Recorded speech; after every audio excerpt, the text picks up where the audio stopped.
አንተ ነህ የገደልካት። አንተና እህትህ ናችሁ የገደልካት። ተወርውራ አልሞተችም። ሰላም ጤና ይስጥልኝ። በመላው ዓለም የምትገኙ የሚዲያችን ተከታታዮች እንደምን ሰነበታችሁ? ስለ ቀነኒ አዱኛ ህልፈተ ህይወት ጋር ተያይዞ በርካታ አሉባልታዎች ሲሰሙ የቆየ ሲሆን በመጨረሻም በርካታ መረጃዎች ወጥተዋል። አሟሟቷን በተመለከተም ዛሬም እንቆቅልሹ በቀጠለበት ያልተጠበቀ ጥብቅ ጉዳዮችም ተሰምቷል። በቅድሚያም በዚህ ጉዳይ ላዘኑ፣ ልባቸው ለተሰበረ እንደዚሁም ደግሞ ለቅርብ ቤተሰቦቻቸው እግዚአብሔር መጽናናትን እንዲሰጣቸው ልባዊ ምኞታችንን ገለጽን። ቀጥታ ወደ መረጃዎቻችን አቀናን።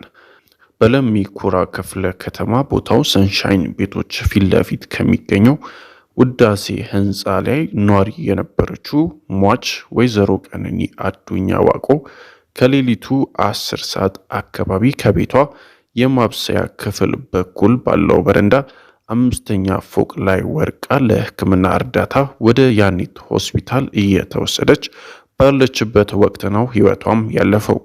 እንግዲህ በሟቿ ጉዳይ የተለያዩ መረጃዎች እየወጡ ይገኛሉ። ይህንንም በተመለከተ ደግሞ የፌዴራል ፖሊስ ያወጣው መግለጫ አለ። በዚህም መሰረት ስለዚህም ጉዳይ ቀደም ብሎ ስለሚወጡ መረጃዎችም ማሳሰቢያ የፌዴራል ፖሊስ መስጠቱም ይታወቃል።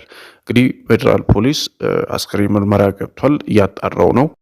የፌዴራል ፖሊስ የምርመራ ውጤቱን ከመግለጹ በፊት የሚወጡ መረጃዎች በሙሉ አሉባልታና የተሳሳተ መረጃ እንደሆነ ህዝብ እንዲያውቅ እንግዲህ በፌስቡክ ፔጃቸው ላይ መግለጫ አውጥተዋል። እኛም ደግሞ ዛሬ ስለ አሟሟቷ በተመለከተ የደረሰን በርከት ያለ መረጃ አለ ለእናንተ አድማጮቻችን የምናደርስ ነው የሚሆነው። ሞዴል ቀነኒ አዱኛ ህይወቷ ከማለፉ በፊት እንግዲህ ከሴት ጓደኛዋ ጋር ያደረገችው ቻት ደርሶናል። ቻቱ ላይ ለማየት እንደሞከር ነው ሞዴል ቀነኒ አዱኛ ህይወቷን ከማጥፋቷ ወይም ደግሞ ህይወቷ ከማለፉ በፊት በበርካታ ጉዳዮች ላይ ሀዘኔታ እንዳላት፣ መኖር እንደማትፈልግ እናም እያዘነች እንዳለ፣ ልቧ እንደተሰበረ ለሴት ጓደኛዋ በቴሌግራም ቻት ላይ እያወራቻት እንደነበር ያገኘነው መረጃ ይገልጻል። ሆኖም ግን በርካቶችን እያወዛገበ የሚገኘው ሞዴሏ ራሷን ከማጥፋቷ በፊት ወይም ደግሞ ህይወቷ ከማለፉ በፊት የልደት ፎቶ እየተነሳች እንደነበር፣ በዚያ ቀን ደግሞ በጣም እጅግ ደስተኛ ሴት እንደነበረች ነው የተነገረ የሚገኘው። እንደዚሁም ደግሞ ስለ ልጄ አሟሟት ጉዳይ ድምፃዊ አንዷለም ጎሳን ብጠይቀው ደስ ይለኛል ሲል የቀነኒ አዱኛ አባት ተናግረዋል። አባቷ አቶ አዱኛ ዋቆ ልጃቸው መልካም ባህሪ እንደነበራት ገልጸው እኛ ምንም አንፈልግም፣ የምንፈልገው ፖሊስ ፍትህ እንዲያሰፍን ብቻ ነውም ብለዋል። ሞዴልና የማስታወቂያ ባለሙያ የሆነችው ቀነኒ ከምትኖርበት አፓርታማ 5ኛ ፎቅ ላይ ወርቃ ህይወቷን ማለፏን ፖሊስ መግለጹ ይታወቃል። በሐረር ነዋሪ የሆኑት አባቷ የልጃቸውን ህይወት እንዴት እንደሰሙ ሲናገሩ ስልክ ደውለው ከፎቅ ላይ መውደቋን ነገሩ። ሴት ልጅ ከፎቅ ላይ ልትወርቅ አትችልም። በተለይም ጨዋ የሆነች ለለውጥ የምትለፋ ራሷንና ቤተሰቧን ለመቀየር የምትጥር ነበረች ብለዋል። ጨምሮም ስለ ነገ የምታስብ ነበረች። ስለዚህም እንደዚህ አይነት ነገር አታደርግም። ሌላ ሰው ካልጣላትና ካልገፋፋት በስተቀር እሷ ይህን ልታደርግ አትችልም ሲሉም ገልጸዋል። አቶ አዱኛ በመግለጫቸውም ልጃቸው ግልጽ ሴት እንደነበረችም አስረድተዋል። ማለት የምትፈልገውን የምትናገር ምንም የምትደብቀው ነገር የሌላት ናት ያሉት አባትየው ከትላንት በስቲያ በቅድስት ሥላሴ በተከናወነው የቀብር ስነስርዓቷ ላይ ለመገኘት ችሎ ነበር።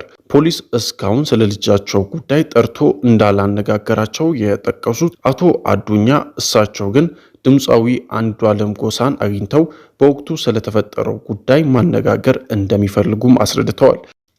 ሌላው በበርካቶች መነጋገሪያ የሆነው ጉዳይ በቀነኒና በአንዷለም መካከል ያለውን ግንኙነት የሚመለከት ነው። የድምፃዊው ማናጀር ሌሊሳ እንድሪስ ቀለበት ማሰራቸውና በቅርቡም ጋብቻቸውን ለመፈጸም ማሰባቸውን መግለጹ ይታወሳል።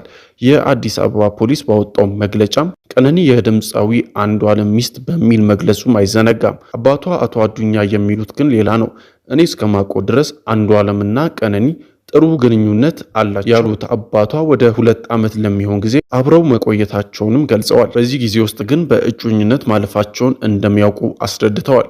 ሲናገሩም ቀለበት አስረዋል የሚባለውን እኔ አላውቅም፣ እኛ ጋር እስካልመጡ ድረስም ቢያስሩም ተቀባይነት አንሰጠውም፣ ምክንያቱም እኛ ጋር ሽማግሌ አልተላከልንም ብለዋል። ጨዋ መሆኗን ጠቅሰውም ለቤተሰቦቿና ለዘመዶቿ ክብር ያላት ልጅ እንደነበረችም ጨምሮ መግለጻቸውን ቢቢሲ አፋን ኦሮሞ ባቀረበለት ዘገባም ተመልክተናል። እንደዚሁም ደግሞ በአሁን ሰዓት ድምፃዊ አንዱዓለም በማረሚያ ቤት ውስጥ እንደሚገኝ ማወቅ ችለናል። ድምፃዊ አንዱዓለም ጎሳን በተመለከተም የፌዴራል ፖሊስና የኦሮሚያ ፖሊስ በርካታ ሰጣ ገባ ውስጥ መግባታቸውም ተገልጿል። ይህ ልጅ ወንጀሉ ላይ አለበት የለበትም የሚለው ሳይሆን በርካቶችም ይሄ ድምፃዊ ወንጀሉን ፈጽሞ ከሆነም እውቅናውና እንደዚሁም ደግሞ ብሔሩን በመጠቀም ከማረሚያ ቤት ውስጥ ይወጣል የሚል ስጋታቸውንም እንዳሳደሩ ተነግሯል። በዚህ ምክንያት ነው የፌዴራል ፖሊስና የኦሮሚያ ፖሊስም ሰጣ ገባ ውስጥ የገቡት። በቅርቡም ጉዳዩን የፌዴራል ፖሊስ እንደሚይዘውም ይጠበቃል። ዛሬ ያዝንላችሁ መረጃ ይህን ይመስላል።